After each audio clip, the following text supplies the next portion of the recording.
Hello বন্ধুরা, কেমন আছো তোমরা সবাই? আমি আবার চলে এসেছি তোমাদের কাছে, তোমাদের পাশে আবার একটি সুন্দর নতুন ভিডিও নিয়ে। আজ আমরা এসেছি কঙ্কালেশ্বরী কালীবাড়ি। তো বন্ধুরা, এই মন্দিরে কি কি দেখার আছে, এই মন্দিরের ভিতরে আমি ঢুকবো এবং যতটুকু আমি তথ্য পাবো ততটাই তথ্য আমি তোমাদের সামনে তুলে ধরার চেষ্টা করব।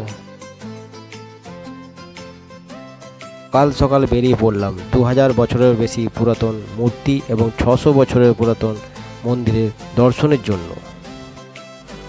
আজ আমরা দেখাতে চলেছি কঙ্কালেশ্বরী কালী মন্দির। এই মায়ের রূপ এমনই, এই মায়ের মূর্তির দিকে অনেকেই তাকাতে পারে না। এবারে ভাবছো কিভাবে এখানে পৌঁছাবে? চলো শুরু করা যাক আজকের পর্ব। কঙ্কালেশ্বরী কালীমা খুবই জাগ্রত। এই মন্দিরে আসতে হলে তোমাদেরকে সবার প্রথমে ট্রেনে করে বর্ধমান স্টেশনে আসতে হবে এবং সেইখান থেকে প্ল্যাটফর্মের বাইরে টোটো ধরে এই মন্দিরে সহজেই চলে আসবে। তোমরা যে মাঠটি দেখতে পাচ্ছ এটি রথতলার মাঠ, এখান দিয়ে রথ বের হয়। এরপর আমরা আস্তে আস্তে মন্দিরের দিকে এগিয়ে যাচ্ছি এবং সামনে যে ব্রিজটি দেখতে পাচ্ছ এটি ডিবিসির ক্যানেলের ব্রিজ এবং ওই যে দূরে গেটটি দেখতে পাচ্ছ এই গেটটি প্রবেশের সময় আরেকটি গেট আছে এবং বাইরের দিকে বেরোবার সময় আরেকটি গেট আছে। তো এই গেটটির নাম হচ্ছে কাঞ্চন গেট এবং এই মন্দির কাঞ্চননগরে অবস্থিত। তো চলো আস্তে আস্তে আমরা মন্দিরের দিকে যাই।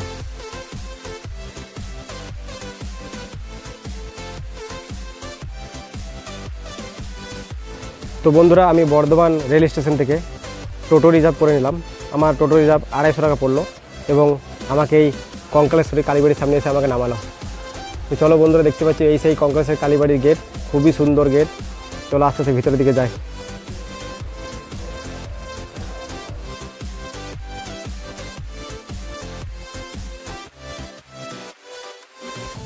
এই মন্দির বর্ধমানের কাঞ্চননগরে অবস্থিত এবং এই মন্দির খুব পরিষ্কার, খুব পরিচ্ছন্ন। তার জন্য এই মন্দিরে এসে খুবই ভালো লাগবে। তোমরা চারিদিকটি দেখতে পাচ্ছ, খুবই পরিষ্কার পরিচ্ছন্ন। সবার প্রথমে বলি, মন্দিরে প্রবেশ করে ঠিক ডান দিকে এই যে তোমরা দেখতে পাচ্ছ এই হচ্ছে মেন মন্দির। এই মন্দিরে আমি সামনে যাব এবং তোমাদেরকে আমি দেখাবো। এবং এই মন্দিরে ঠিক বাঁ পাশেই একটি বড় বৃদ্ধাশ্রম আছে। বৃদ্ধাশ্রমের নাম নবনীর বৃদ্ধাশ্রম। খুবই গরম পড়েছে, তাই চারপাশে একজন মানুষও দেখতে পাচ্ছি না। তো বন্ধুরা, এই মন্দির প্রবেশ করার সঙ্গে সঙ্গেই তোমরা দেখতে পাচ্ছ যে রেলিং করা আছে। এই রেলিং বরাবর সোজা হেঁটে মন্দিরে প্রবেশ করা যাবে।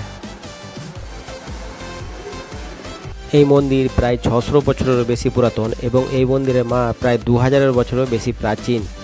এই মন্দিরে 9টি চূড়া রয়েছে এবং যার পুরোটাই নবরত্ন মন্দিরের টেরাকোটায় কারুকার্যে তৈরি। দক্ষিণবঙ্গের প্রাচীন মন্দিরগুলির মধ্যে অন্যতম মন্দির এই মন্দির। তো বন্ধুরা, আমি মন্দিরে প্রবেশ করলাম। মন্দিরে প্রবেশ করে ভেতর থেকে বাইরের দিকটা একটু দেখালাম। খুবই সুন্দর মন্দির এবং খুবই সুন্দর পরিবেশ। তো বন্ধুরা, মন্দিরটি সামনে দিক থেকে বন্ধ আছে, একটু পরে পূজা হবে, ওই জন্য মন্দিরটা এখনও খোলা নেই এবং ভিতরে পূজার সামগ্রী সাজানো আছে। এই যে তোমাদেরকে দেখাচ্ছি কালো কষ্টি পাথরের তৈরি এই মা হচ্ছে কঙ্কালেশ্বরী কালী মা। এই মা কালো পাথরের খোদাই করা কালী মূর্তি, যা দেখলে ভয় লেগে যাবে। আর এই মা পাথরের খোদিত মানব কঙ্কালের মতো দেখতে। মা অষ্টভুজা, গলায় নরমুন্ডা মালা ও পদতলে শিব আছে।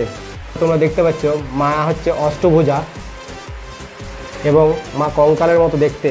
সত্যি মাকে দেখলে ভয় লেগে যাবে। মায়ের 8টি হাতে নরমুণ্ড, শঙ্খ, চক্র, ধনুক, খড়গ ইত্যাদি ইত্যাদি আছে।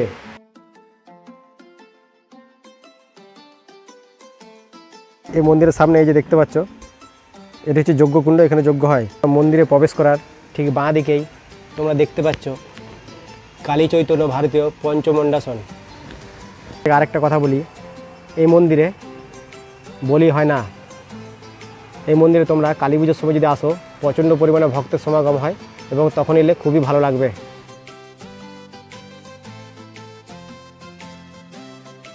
তো বন্ধুরা, তোমরা একটা জিনিস নিশ্চয়ই দেখতে পাচ্ছ, এই মন্দির খুবই পরিষ্কার, চারিদিক খুবই সুন্দরভাবে সাজানো আছে এবং তা তোমরা দেখেই বুঝতে পারছো।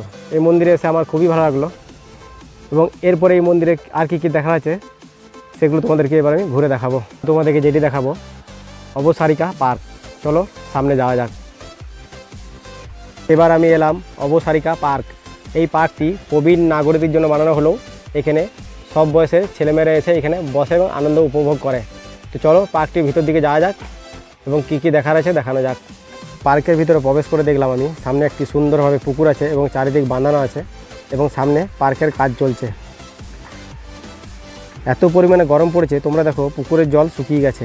পার্কটি চারিদিকে সুন্দরভাবে বাঁধানো আছে এবং রং করা আছে এবং বসারও খুব সুন্দর জায়গা আছে। এবারে আমি মন্দিরের পুরোহিতের সাথে কথা বলবো এবং মন্দির সম্বন্ধে যতটুকু তথ্য আছে তা তোমাদের সামনে আমি শেয়ার করব। মন্দির সম্বন্ধে বলতে গেলে মন্দির বহু প্রাচীন মন্দির। বাংলার 1323 সালে দামোদর নদী থেকে মাকে পাওয়া যায়। মা হচ্ছে অষ্টভুজা চামুণ্ডা মূর্তি। এটা কঙ্কালের সাথে সাদৃশ্য আছে, কঙ্কাল আকৃতি দেখতে, তাই কঙ্কালেশ্বরী নাম। আর মূর্তির আনুমানিক বয়স 2 থেকে 3000 বছর পুরনো, আর মন্দির 6 থেকে 700 বছর পুরনো মন্দির। আর পাশে রয়েছে আমাদের বিষ্ণু মন্দির, তার পাশে আমাদের মহাকাল মন্দির আছে, একটা মনসা মন্দির আছে। এগুলো সবই ধ্বংস হয়ে গেছিলো, পরবর্তীকালে এগুলো ঠিক করে রিপেয়ারিং করে মূর্তি প্রতিষ্ঠিত করা হয়। আর এই পাশে আমাদের পুকুর আছে, পুকুরের অপোজিটে রয়েছে কচ্ছকবি গোবিন্দ দাসের জন্মভিটে এবং এখানে রাধাকৃষ্ণের মূর্তি প্রতিষ্ঠিত করা আছে। এরপরে আমি এই মন্দিরে একজন ভদ্রলোকের সাথে কথা বলে এই মন্দির সম্বন্ধে এবং মন্দিরের মা কঙ্কালেশ্বরী মায়ের সম্বন্ধে যতটুকু ঐতিহাসিক কাহিনী আমি জানতে পারলাম ততটুকু ঐতিহাসিক কাহিনী আমি তোমাদের সামনে শেয়ার করার চেষ্টা করলাম। এই যে কঙ্কালেশ্বর কালী মূর্তিটি দামোদরের কাঠগোলা ঘাটে পাওয়া গেছে। এর উল্টো দিকে ধোপারা কাপড় কাস্ত। পরবর্তী ক্ষেত্রে স্বপ্ন দেখানো হয় এবং স্বপ্ন দেখানোর পরে এখানকার যে মহারাজ ছিল তাদের সহযোগিতা নিয়ে কমলাকান্ত বলে এক ভদ্রলোক এখানে সন্ন্যাসী ছিল, তিনি নিয়ে এসে এখানে মূর্তিটা প্রতিষ্ঠিত করেন। কালী মূর্তিটি আনুমানিক পাল যুগের আমলেই তৈরি হয়েছিল।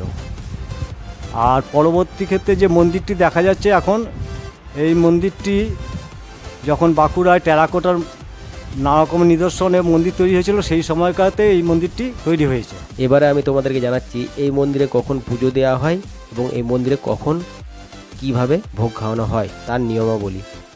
কঙ্কালেশ্বর কালী মন্দিরে সকাল 10টা থেকে দুপুর 12টা অবধি পুজো হয়। মেন পুজো হয় দুপুর 12টার সময়। তারপরে সেখানে ভোগ দেয় এবং সবাইকেই দেওয়া হয়।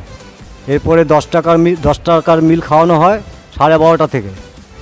আবার বিকেল 5টা থেকে রাত 8টা অবধি কালীবাড়িতে পুজো হয় এবং সন্ধ্যাবেলা ভোগের ব্যবস্থা হয়, সবাইকে পাতায় পাতায় দেওয়া হয়।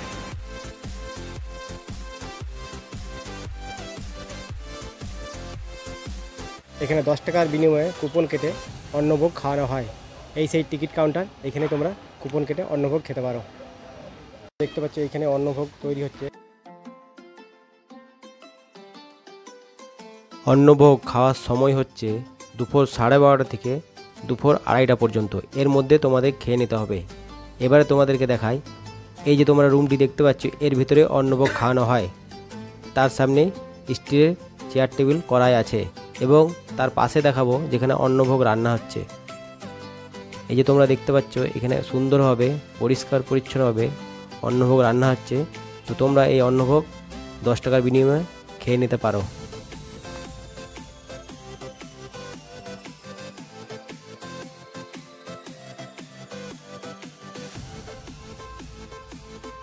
এবারে আমি তোমাদেরকে মেন মন্দিরের পাশে এটি শিবের মন্দির আছে, সেই মন্দিরে প্রবেশ করে আমি তোমাদেরকে শিবলিঙ্গ দর্শন করাবো।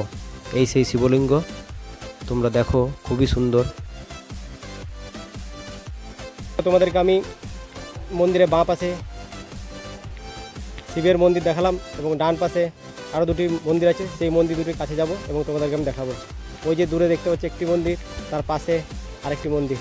তো চলো মন্দিরের সামনে যাওয়া যাক এবং ভগবানের দর্শন করানো যাক। তো বন্ধুরা, তোমাদেরকে যে বললাম পাশে একটি মন্দির রয়েছে, তো চলো সেই মন্দিরের ভিতরে যাওয়া যাক। এবং মন্দিরগুলি তোমরা দেখেই বুঝতে পারছো প্রতিটি মন্দির টেরাকোটার কাজ করা আছে।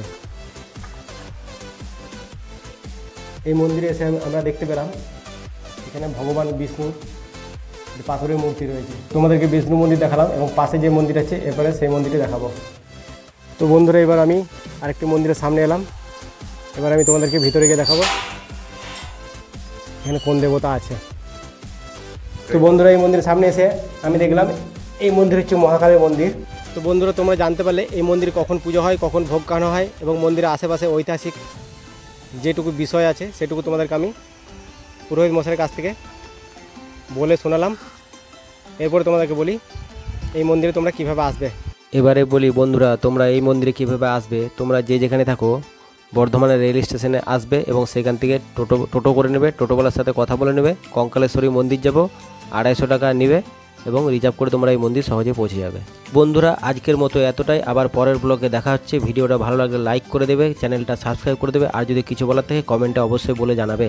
Tata, bye bye, see you.